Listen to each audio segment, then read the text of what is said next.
जो આપણે છેલ્લા લેક્ચરમાં પ્રકાંડ પૂરું કર્યું હતું, પ્રકાંડ વિશે બધી વાત કરેલી હતી. આજે હવે આપણે નવા મુદ્દાની શરૂઆત કરવાની છે, જેનું નામ છે પર્ણ, લીફ. આપણે શરૂઆતમાં એવું જોયું હતું પ્રરોહ તંત્ર. ચેપ્ટર જ્યારે શરૂ કર્યું ને ત્યારે બે તંત્રો વિશે ચર્ચા કરેલી હતી. એમાં એક હતું મૂળ તંત્ર, બીજું હતું પ્રરોહ તંત્ર. પ્રરોહ તંત્રની અંદર પ્રકાંડ, પર્ણ, કલિકા, પુષ્પ, ફળ આ બધાનો સમાવેશ થાય અને મૂળ તંત્રમાં માત્ર મૂળનો સમાવેશ થાય. તો એમાં પર્ણ વિશે વાત કરીએ તો પર્ણ સૌથી પહેલાં તો શું છે? પ્રરોહ તંત્રનો ભાગ છે. પ્રરોહ તંત્રનો ભાગ, ઇન શોર્ટમાં હવાઈ ભાગ છે, એમ પણ કહી શકાય. વનસ્પતિનો હવાઈ ભાગ.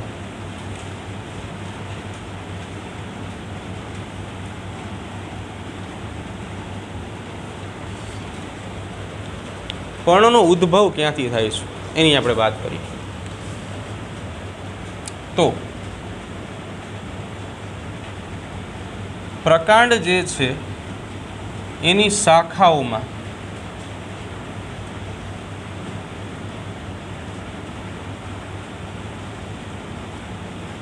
કક્ષ કલિકાઓ જોવા મળે.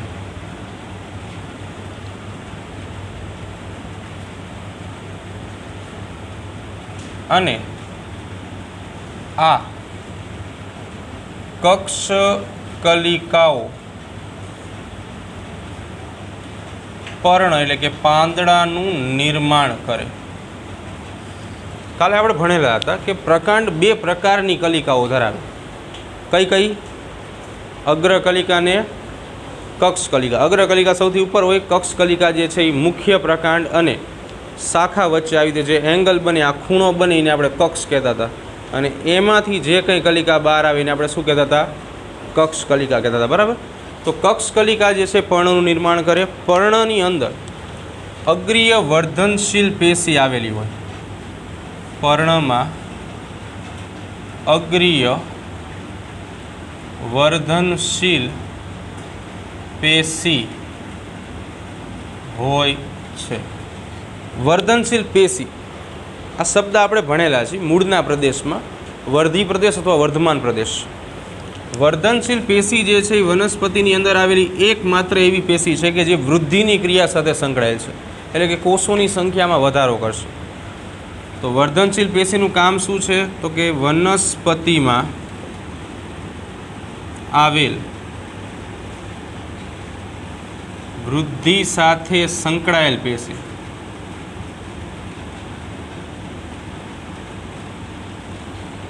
અગ્રીય એટલે સૌથી આગળના બાજુએ આવેલી હોય.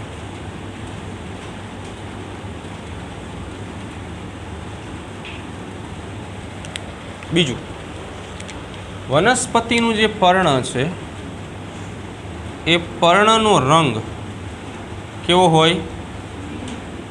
લીલો હોય. આ સામાન્ય વાત છે. લીલા રંગનું કારણ શું છે? તો કે પર્ણની અંદર હરિતદ્રવ્ય એટલે કે ક્લોરોફિલ આવેલું છે.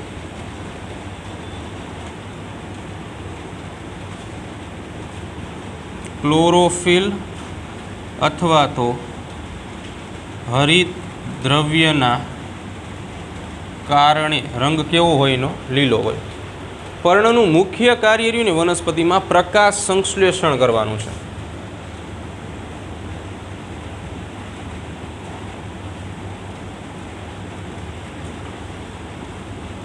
પ્રકાશ સંશ્લેષણ. તમે પ્રાઇમરી ધોરણમાં કદાચ ક્યાંક ભણી ગયા હશો કે વનસ્પતિનું પર્ણ જે છે ને એને વનસ્પતિનું રસોડું કહેવાય. એનું કારણ એવું છે પ્રકાશ સંશ્લેષણ ત્યાં કરે છે. બરાબર? એટલે પર્ણને વનસ્પતિનું રસોડું પણ કહેવાય. પર્ણ વનસ્પતિનું રસોડું. બીજું કે કોઈ પણ લાક્ષણિક પર્ણની વાત કરીએ આપણે તો એ મુખ્ય ત્રણ ભાગોમાં વિભાજિત હોય.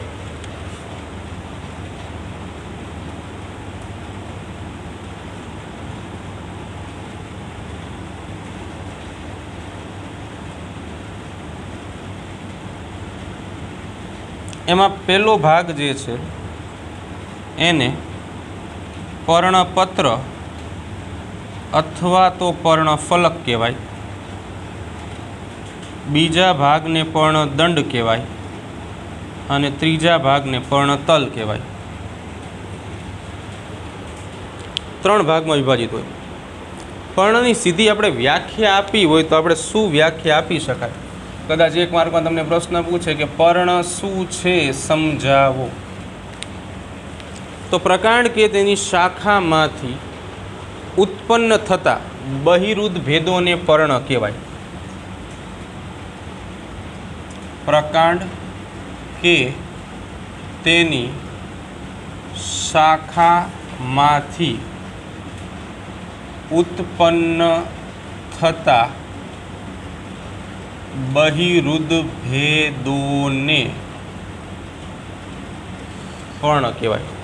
बहिरुद्ध भेद शब्द, बहिरुद्ध भेदनो अर्थ एवो थाय बहारथी उत्पन्न थयेला होय अथवा बहार निकळता होय। तमे जो कि कोई प्रकांड होय ने तो पर्ण रह्युं ने आम बहार ज होय, कोई एवुं न होय कि पर्ण अंदर होय, बराबर। એટલે એને બહિરુદ્ધ ભેદ કહેવામાં આવે। શરૂઆતની અવસ્થામાં પર્ણો જે છે એ પ્રાંકુરો સ્વરૂપે હોય। ઘણીવાર તમે કોઈ વનસ્પતિનું અવલોકન કરતા હોય, જનરલી એવો આપણી પાસે સમય હોતો જ નથી, બરાબર, કારણ કે આપણે એ રિશ્તા ક્યાં કહેલાતા એમાં જ હોય જનરલી। પણ આ તો શું હોય કે ભૂલથી એ નજર પહોંચી ગઈ હોય આપણી કદાચ ત્યાં, બરાબર, તો એમાં ઘણીવાર તમે જોયું તો બહુ નાના નાના પાંદડા હોય કોઈ પણ વનસ્પતિમાં ઉગતી હોય ને એની વાત છે, એને પ્રાંકુરો કહેવાય। એ પ્રાંકુરો ધીરે ધીરે વૃદ્ધિ પામે અને પરિપક્વ પર્ણ બનાવે। એટલે શરૂઆતમાં પર્ણો જે છે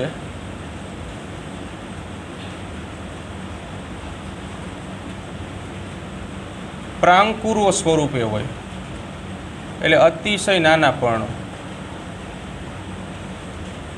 અને પરિપક્વ થઈ મોટા અથવા તો પુખ્ત પર્ણો બનાવે। હવે કોઈ પણ પર્ણને આપણે સમજવા માટે આકૃતિની જરૂર પડે, એટલે આપણે નાની એવી આકૃતિ દોરી, બરાબર, સરળ પ્રકારની જે તમે દોરી શકો।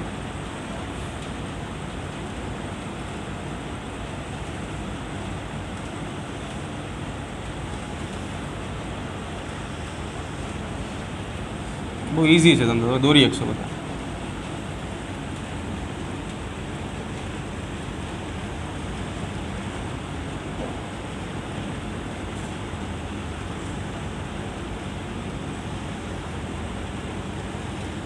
તો આ કોઈ પણ સામાન્ય પર્ણ છે। પહેલાં આપણે એમાં મૂળભૂત 3 ભાગો દેખાડશું, ખાલી 3 ભાગો દેખાડી શરૂઆતમાં। એમાં આપણે 3 ભાગ શું કીધા હતા? પર્ણપત્ર, પર્ણદંડ અને પર્ણતલ, એ 3 દેખાડી। કોઈ પણ પર્ણને તમે ધ્યાનપૂર્વક જુઓ તો એમાં તમને આવી રચનાઓ જોવા મળશે।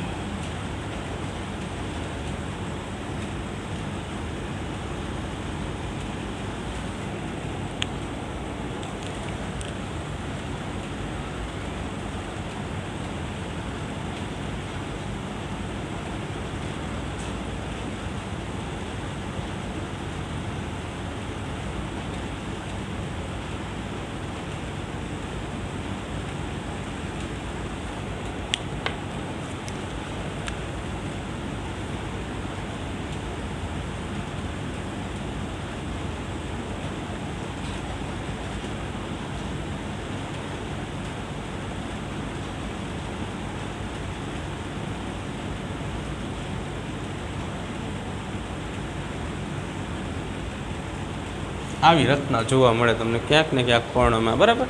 આપણે પહેલાં 3 સાદા નામ જે અહીંયા છે, તો આ જે તમે આખે આખો વિસ્તાર જુઓ છો, આ ભાગને કહેવામાં આવે પર્ણપત્ર અથવા પર્ણફલક। પર્ણપત્ર અથવા તો પર્ણફલક પર્ણનો મુખ્ય ભાગ છે, સૌથી મોટામાં મોટો ભાગ આ છે, બરાબર।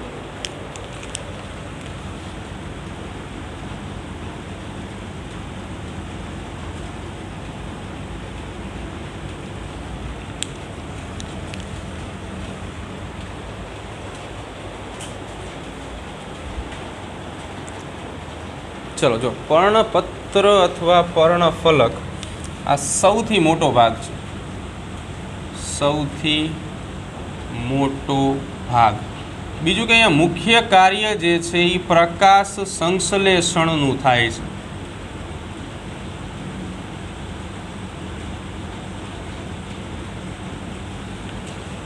લીલા રંગનો હોય. અલગ અલગ વનસ્પતિઓમાં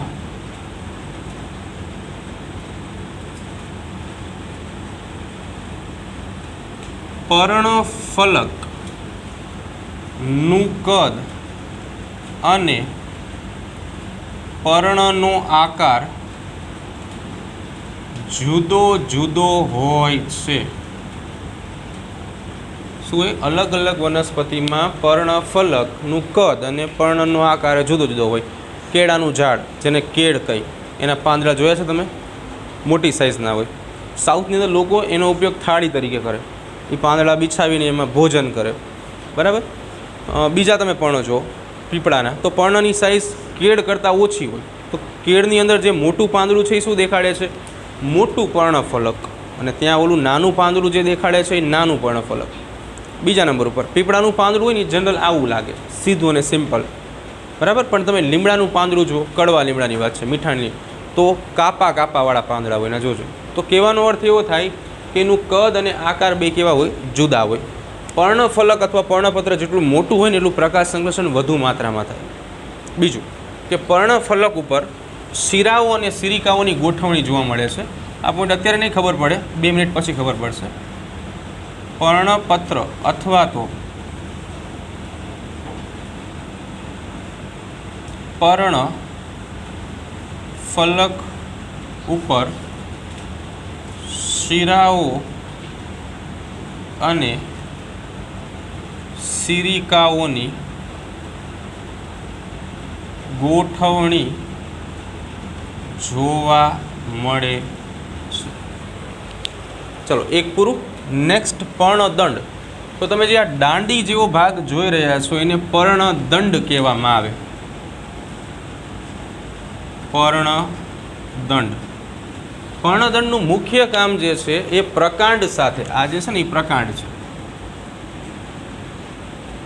પ્રકાંડની સાથે પર્ણને જોડવાનું છે.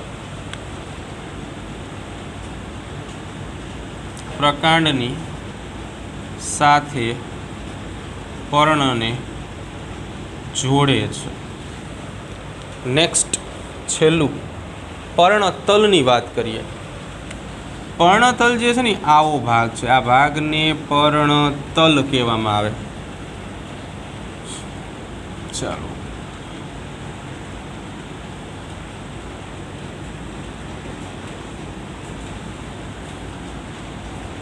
આને કહેવાય પર્ણતલ. તો પર્ણતલ શું છે?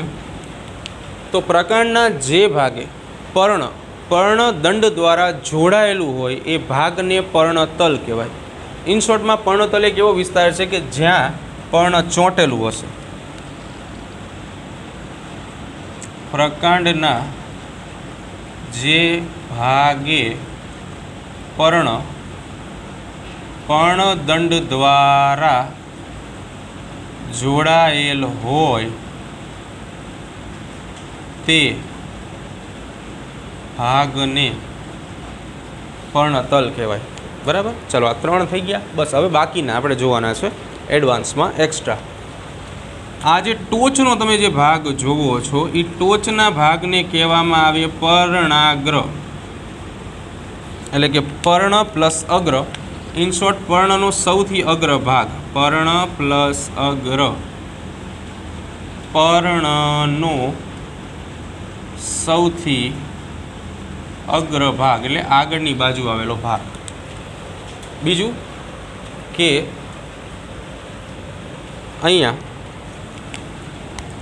આવા તમને નાના નાના પાંદડા જેવા ભાગો ઘણા પર્ણમાં જોવા મળશે, જેને ઉપપર્ણો કહેવાય. શું કહેવાય આને? ઉપપર્ણો કહેવાય.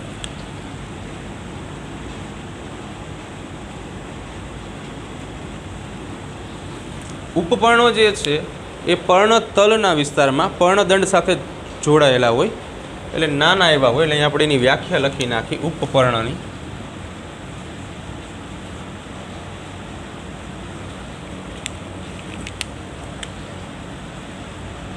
પર્ણતલમાંથી ઉદ્ભવતા નાના ચપટા લીલા રંગના બહિરુદભેદોને ઉપપર્ણ કહેવાય. પર્ણતલ એ તળિયામાંથી ઉત્પન્ન થાય છે, નાના છે પર્ણપત્ર કરતાં, ચપટા છે એટલે સીધા છે, લીલા રંગના છે, બહિરુદભેદ એટલે બહારથી ઉત્પન્ન થાય છે. એને આપણે શું નામ આપશું? ઉપપર્ણો. બરાબર. ચાલો, આને આપણે થોડા સમય માટે ઉપાડીને બીજે મૂકી દઈએ. પર્ણદંડ હતું ને, અહીંયા એની વ્યાખ્યા લખી દઈ. શું લેવા, અહીંયા જગ્યા છે જ આપણી પાસે. તો પર્ણદંડની વાત કરીએ. શું હતું પર્ણદંડ? પ્રકાંડના જે ભાગે પર્ણદંડ સાથે જોડાયેલ હોય તેને શું કહેવાય? પર્ણદંડ કહેવાય. હવે બીજી વાત કે અહીંયા ઘણી વખત કલિકાઓ પણ જોવા મળતી હોય છે તમને, આવી રીતે બહાર નીકળતી કલિકાઓ.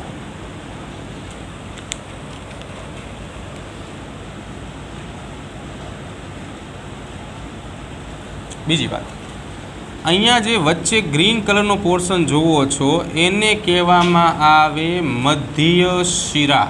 શું કહેવાય? મધ્ય શિરા. બંને બાજુ જે તમે જોવો છો, જો આ ગ્રીન કલરના પોર્શનમાંથી પાછી બે ગ્રીન કલરની ભાગ નીકળે છે એને કહેવામાં આવે પાર્શ્વીય શિરા. પાર્શ્વ એટલે બંને થાય, બંને બાજુથી નીકળે એમ. તો હવે આનું કામ શું છે? એટલે પહેલાં આપણે વાત કરીએ શિરા. માનવ શરીરમાં શિરા હોય પણ એ લોહીનું વહન કરાવે. વનસ્પતિના પર્ણમાં શિરા હોય પણ એ પાણીનું વહન કરાવશે. તો શિરા જે છે એ વનસ્પતિમાં પાણી અને દ્રાવ્ય સારો, ખનિજ સારો અથવા ઓગળેલા સારોનું વહન કરાવે છે. બે પ્રકારની શિરા હોય જે મુજબ આપણે વાત કરી. સૌથી પહેલાં કઈ શિરા વિશે વાત કરી? મધ્ય શિરા. અને પછી કઈ શિરાની વાત કરી? પાર્શ્વીય શિરા. મધ્ય શિરા જે છે ને એ પર્ણપત્રમાં વચ્ચેથી નીકળતી હોય. પર્ણપત્રમાં વચ્ચેથી નીકળે. પાર્શ્વીય શિરા મધ્ય શિરાની બંને બાજુએથી નીકળે.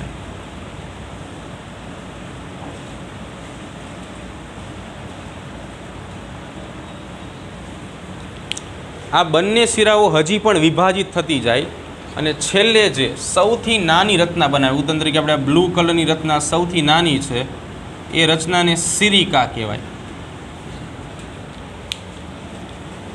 નેક્સ્ટ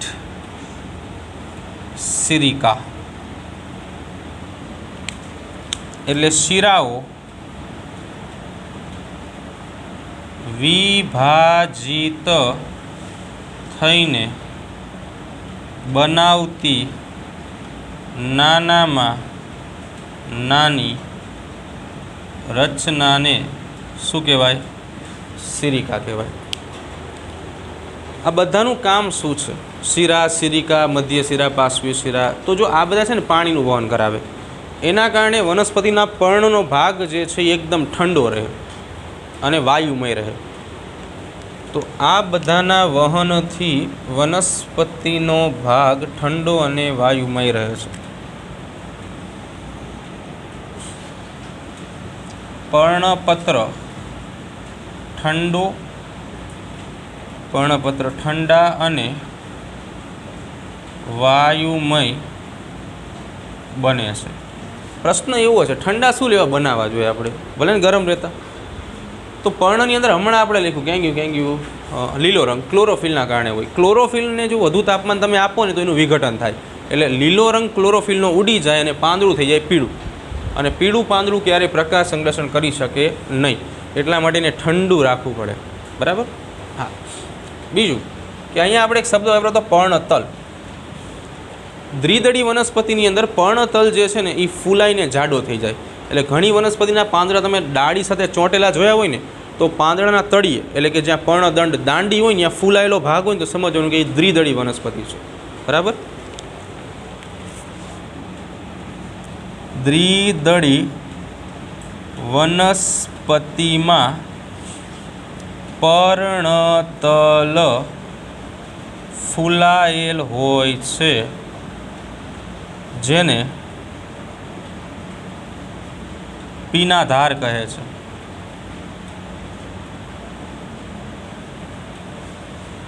બીજા નંબર ઉપર ઘણી એકદળી વનસ્પતિમાં, દ્વિદળી એટલે ખબર પડે ને, જેના બીજપત્રના બે ભાગ પડે. બીજ હોય ને એમાંથી બે બીજપત્ર છૂટા પડે ને એને દ્વિદળી કહેવાય. અને એક જ બીજપત્ર હોય ને બીજમાં તો એને એકદળી કહેવાય. ઉદાહરણ તરીકે વાલ, ચણા, વટાણા, મગફળી આ બધા દ્વિદળીમાં આવે. તમે વાલને લઈને આમ ખોલો તો એમાંથી બે ભાગ થઈ જાય. પલાળેલા હોવા જોઈએ, હા, કાચામાં નહીં કંઈ થાય. અને ઘઉં છે, ચોખા છે, મકાઈ છે, એ એકદળીમાં આવે. એકદળી વનસ્પતિની અંદર ઘણી વખત એવું થતું હોય કે પ્રકાંડના જે ભાગ હોય ને એને પર્ણ ઢાંકી દે. પર્ણ એટલા મોટા થાય, ઉદાહરણ તરીકે આ પ્રકાંડ છે તો પર્ણ એટલા બધા વિકસિત થાય કે જે આને આમ ઢાંકી દે. ઉદાહરણ તરીકે મકાઈનો ડોડો જોયો છે બધા,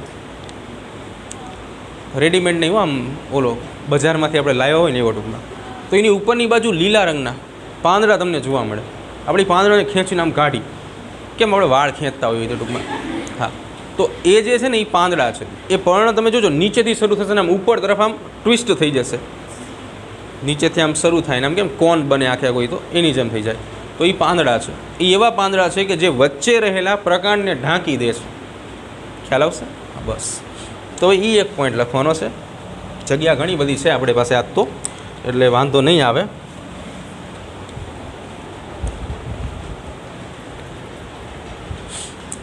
ચલો, નાનો પોઈન્ટ છે ને આપણે અહીંયા લખી નાખી, બરાબર.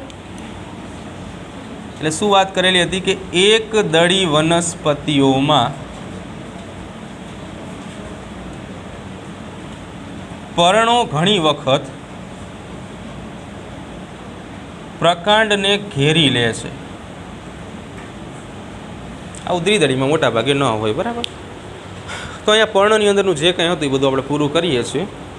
એક નાનો એવો ટોપિક છે, 2 માર્કનો પ્રશ્ન પૂછાય, જેનું નામ છે શિરા વિન્યાસ.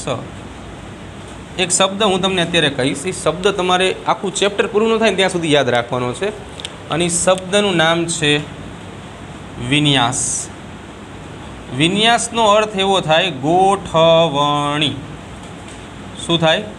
ગોઠવણી. શિરા વિન્યાસની વ્યાખ્યા શું છે? તો પર્ણપત્ર અથવા પર્ણફલક ઉપર શિરાઓ અને સિરિકાઓની ગોઠવણીને શિરા વિન્યાસ કહેવાય. પર્ણપત્ર, એની ઉપર શિરાઓ, સિરિકાઓ, આ બધાની ગોઠવણીને આપણે શું નામ આપશું? શિરા વિન્યાસ નામ આપશું. 2 પ્રકારના શિરા વિન્યાસ છે. એમાં પહેલા નંબર ઉપર આપણે વાત કરશું જાલાકાર શિરા વિન્યાસ, અને બીજા નંબર ઉપર આપણે વાત કરશું સમાંતર શિરા વિન્યાસ. જાલાકાર શિરા વિન્યાસમાં શું હોય કે શિરાઓ અને સિરિકાઓ જાળીની માફક આખે આખા પર્ણપત્ર ઉપર ફેલાઈ જાય. ઉદાહરણ તરીકે આ જોઈ શકો છો, આ જાલાકારનું ઉદાહરણ છે. એટલે કે શિરાઓ અને સિરિકાઓ જાળીઓની માફક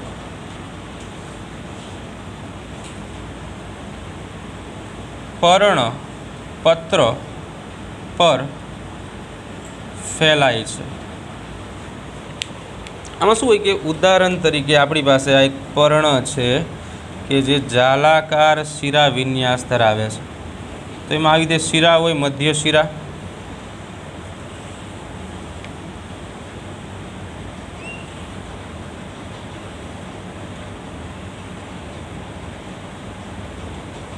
આ મધ્ય શિરામાંથી નીકળતી હોય પાર્શ્વીય શિરાઓ. આવી રીતે પાર્શ્વીય શિરાઓમાંથી પાછી સિરિકાઓ બહાર આવે. ઇન શોર્ટ આવી જાડી જેવી રચના બનાવે તો એને કહેવામાં આવે જાલાકાર શિરા વિન્યાસ. એટલે આપણે લખશું આને શું કહેશું આપણે? જાલાકાર શિરા વિન્યાસ. જાલાકાર શિરા વિન્યાસ તમને હંમેશા દ્વિદળી વનસ્પતિના પર્ણમાં જોવા મળશે. દ્વિદળી વનસ્પતિનું પર્ણ. બીજા નંબર ઉપર આવે સમાંતર શિરા વિન્યાસ. એમાં શું હોય કે આવી રીતે શિરાઓ અને શિરિકાઓ એકબીજાને સમાંતર હોય. આ ઉદાહરણ તરીકે એક મધ્ય શિરા છે, બાકીની આ રીતે હોય, એના પછીની આ રીતે હોય, સમાંતર હોય એકબીજાને, તો એને કહેવામાં આવે સમાંતર શિરા વિન્યાસ. સમાંતર શિરા વિન્યાસ. તો સમાંતર શિરા વિન્યાસ કોને કહેવાય? તો શિરાઓ અને શિરિકાઓ એકબીજાને સમાંતરે ગોઠવાયેલ હોય, સમાંતરે પર્ણપત્ર પર ગોઠવાયેલા હોય